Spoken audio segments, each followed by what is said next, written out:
Hey guys, Tim Urban here, Texas Home Improvement, and I am here with Dr. Nathan Byard, Health Dallas Chiropractic. You guys are all doing projects. It's the weekend, it's the springtime, it's projects outside, working on the house, working on the yard, and that can lead to a lot of pain. I know you see that in the office pretty much every week, right? Absolutely, absolutely. So I know you were telling me you get calls kind of almost every Monday or close to from somebody saying, I was out working on the yard and now my back hurts, my shoulders hurt, something hurts. Yeah, several calls all week long. Somebody's doing a project, they come in, they've injured themselves because they were not doing things the right way. And so we've got a couple tips for you on things you can do beforehand to make sure you hopefully don't injure yourself. And then while you're working on the project, some positions to avoid, which can cause problems. And then a couple things afterwards. We'll get to that. So before you start a project, I know the biggest, most important thing is stretching. Stretching, absolutely.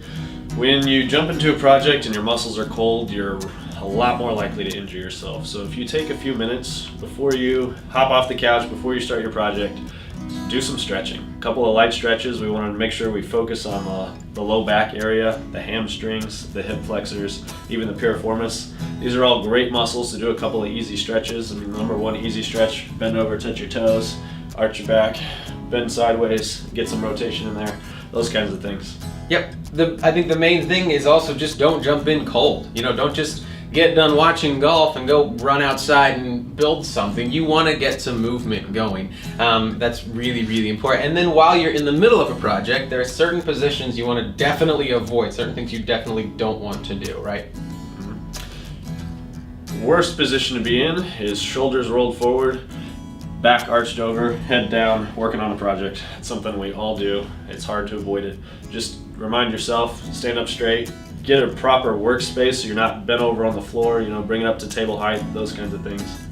And lift with your legs, not your back, right? Definitely. I remember that one. People have been telling me that for years. Lift with your legs, not your back. And just recently, I was really, it was really brought home when I lifted something with my back and I realized how much pain that can cause when you do that. So lift with your legs, not your back. A couple basic tips. You've probably heard them before, but it's good to have a reminder. And then if you do find yourself sore at the end of a project, some muscle tightness, stuff like that, I know you really recommend, before you call somebody, if it doesn't seem like it's serious, if you fell off a ladder, go to the doctor. But some basic stiffness, soreness, you like to recommend hot and cold treatment, correct?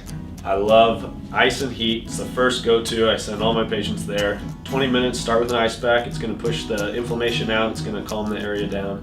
If that's working, keep up with that every 20 minutes. If that's not working, move to heat. Try heat for 20 minutes.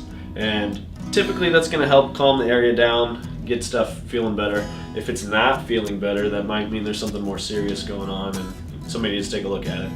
Yeah, so if hot and cold, if it does help, great, awesome. But if it does seem like there might be something more serious going on, if you've got something that pops up every weekend when you're out working on the house, chances are there's something more going on, and it's a good idea to come in and see Dr. Nathan Byard, Health Dallas Chiropractic, and he'll do we'll do an initial consultation, figure out what's going on, and then depending on what the issue is, put together a series of treatments to make sure you guys are able to tackle the projects that you have going on. So if you've got an issue or you've got questions about this, give Nathan Byard a call, and he's going to take care of you, and I will see you guys next time.